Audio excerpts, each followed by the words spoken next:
بسم اللہ الرحمن الرحیم. خاتون حضرات، میں ہوں اختر عباس اور آپ سب کو میرا سلام پہنچے. ہمنا خالد نے پوچھا کہ سر لڑکی کو کم سے کم کتنا پڑھنا چاہیے؟ اتنا پڑھنا چاہیے کہ 3 کام کر سکے. آنکھیں پڑھ سکے، اس سے زیادہ دل پڑھ سکے، کتابیں پڑھ سکے، خط پڑھ سکے، میاں کے خفیہ میسیجز پڑھ سکے، اور سب سے اہم یہ ہے کہ اپنے بختوں کو پڑھ سکے. اپنے بختوں کو پڑھنے سے مطلب یہ ہے کہ بصیرت، دانائی، وزڈم ہونا چاہیے. اس پڑھنے کا تعلق لفظوں کی پہچان سے نہیں ہے. الف ب جیم سے لے کے آپ ایم اے بھی کر جاؤ اور آپ کو نہ دل پڑھنا آئے، نہ آنکھ پڑھنا آئے، نہ روح پڑھنا آئے، نہ اگلے کے دل میں اترنا آئے، تو اس معنی پھر کیا پڑھا آپ نے؟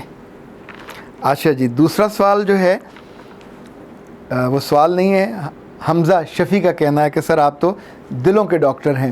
اس طرح کے کبھی کبھی جملے آتے ہیں تو وہ 2-4 گھنٹے اچھے گزر جاتے ہیں. حمزہ بیٹا، آپ کا بہت شکریہ. آپ نے دل رکھنے والی بات کی.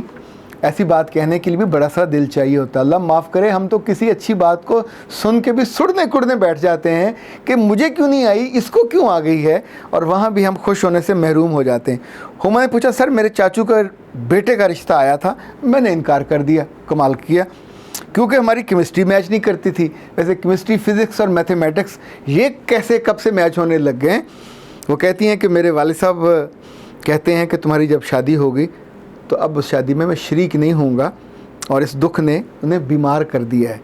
میرے بچے اندر سے تو تم اچھی بیٹی ہو اور اپنا اچھا برا جانتی نہیں ہو، پر فیصلہ کر دیا.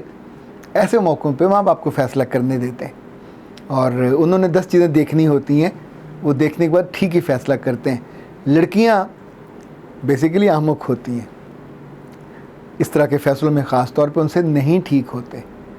وہ کسی ایک بات پہ شکل دیکھ کے، کسی ایک دفعہ فون پہ بات کو اچھی نہیں ہوئی تو کسی کو کہیں گے کہ میرا اس سے میچ نہیں بن رہا، میری اس سے کیمسٹری میچ نہیں کر رہی.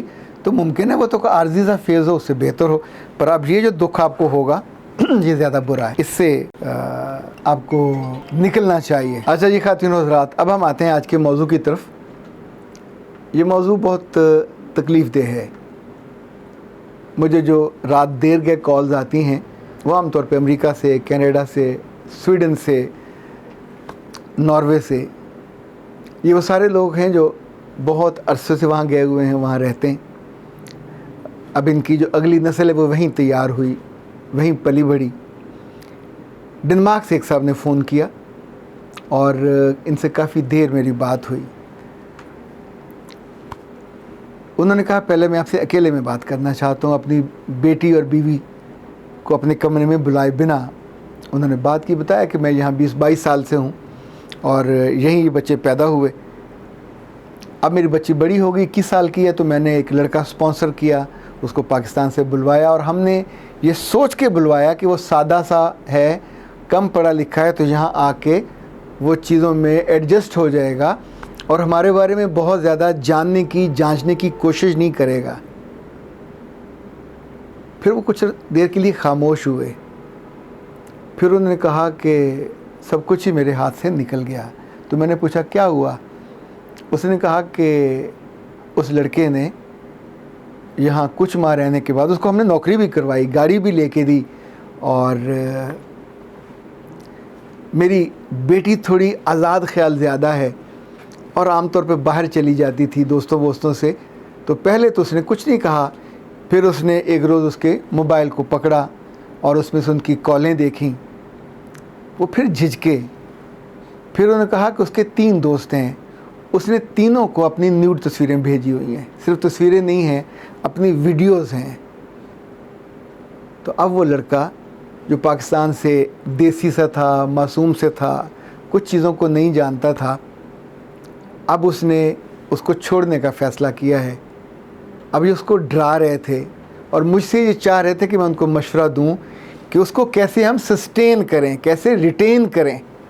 خاتون حضرات، میں جب کونسلنگ کرتا ہوں اور فیس لیتا ہوں تو گناہ کے بڑھاوے کے لیے میں فیس نہیں لیتا.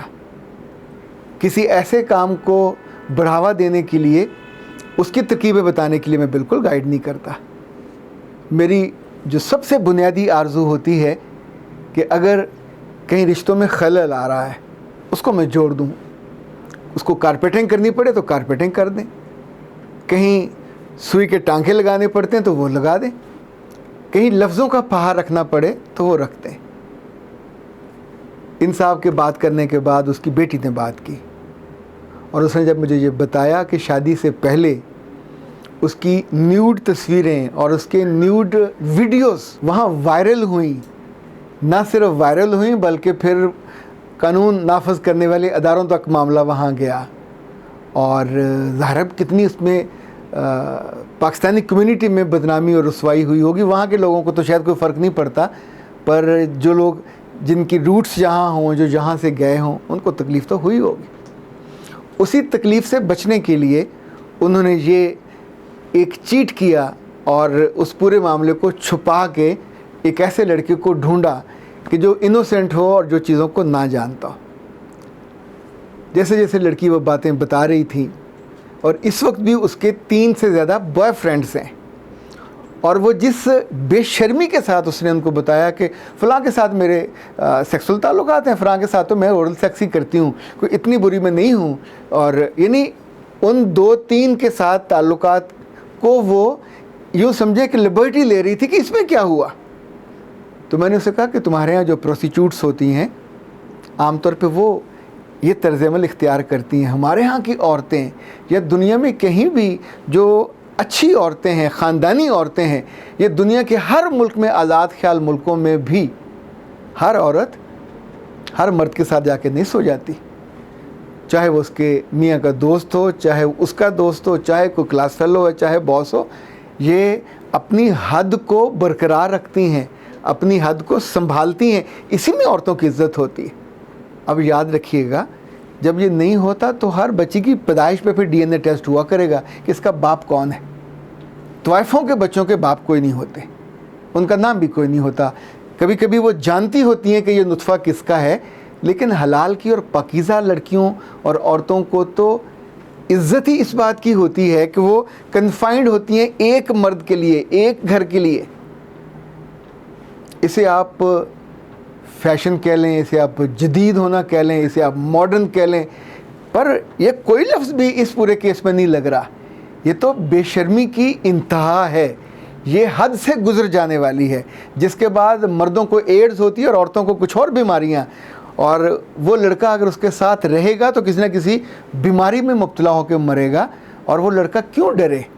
یعنی کسی جرائم پیشہ یا کسی شہوت زدہ عورت کے ساتھ رہنا، اور پھر وہ بھی تل تل مرے گا، وہ بھی روزمرہ کرے گا کہ اس عورت کے لیے کیا اس کے گھر میں رہنا اور اس کی دی ہوئی نوکری کو اور اس کی دی ہوئی گاڑی کے ساتھ یہ کوئی ایگریمنٹ کیا جا سکتا ہے کہ ساری عمر بے شرمی کے ساتھ اور بے حسی کے ساتھ اس کی اس پوری کرتوتوں کو برداشت کیا جائے۔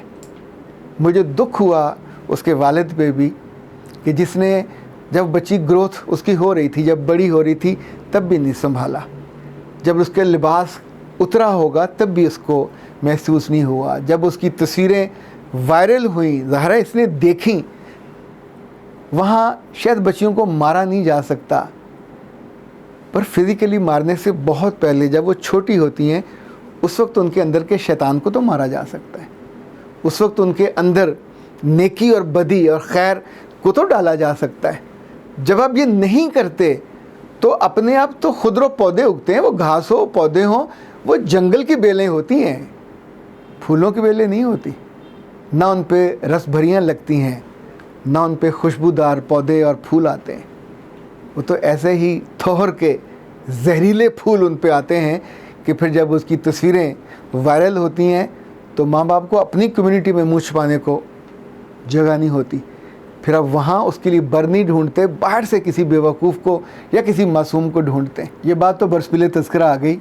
میں تو اصل میں پاکستان کے چھوٹے شہروں کے اور بڑے شہروں کے اور قصبوں کے ان معصوم سے اور چلے سے لڑکوں سے کہنا چاہتا ہوں کہ جو کبھی کبھی لمبے بڑے بڑے خواب بنتے ہیں، بناتے ہیں، ڈیزائن کرتے ہیں، اور پھر کسی اسپانسرشپ کا انتظار کرتے ہیں۔ کبھی ہوتا تھا وہاں سے آنے والی اسپانسرشپ پاکیزگی کے لیے، محبت کے لیے اور خیر کے لیے ہوتی تھی، پر اب تو کبھی کبھی اس طرح کے کیس بھی نکل آتے ہیں۔ اللہ نہ کرے سارے کیس ایسے ہوں، پر دل تو ڈرتا ہے۔ اور جہاں آپ کو علم ہو کہ یہاں سے دھوکہ ہوتا ہے، یا کچھ لوگوں کو ہوا ہوتا ہے وہاں سنبھلنا چاہیے، تو آپ اس دکھ سے، اس درد سے بچ سکتے ہیں، ورنہ پھر آپ بھی جائیں گے منہ کے بل گریں گے اور پھر آپ کو بھی دھمکیاں ملیں گی، اس گناہ کی زندگی آپ کے سامنے ہو رہی ہوگی اور آپ اس کو روک بھی نہیں سکو گے، ایک بے بسی اور مایوسی ہوگی اور آپ کو سمجھ نہیں آ رہی ہوگی کہ پورے ملک میں آپ اکیلے ہو، ان کا گھر، ان کا خاندان اس غلط اور گناہ کرنے والی کے ساتھ کھڑا ہوتا، آپ کے ساتھ کوئی نہیں کھڑا ہوتا۔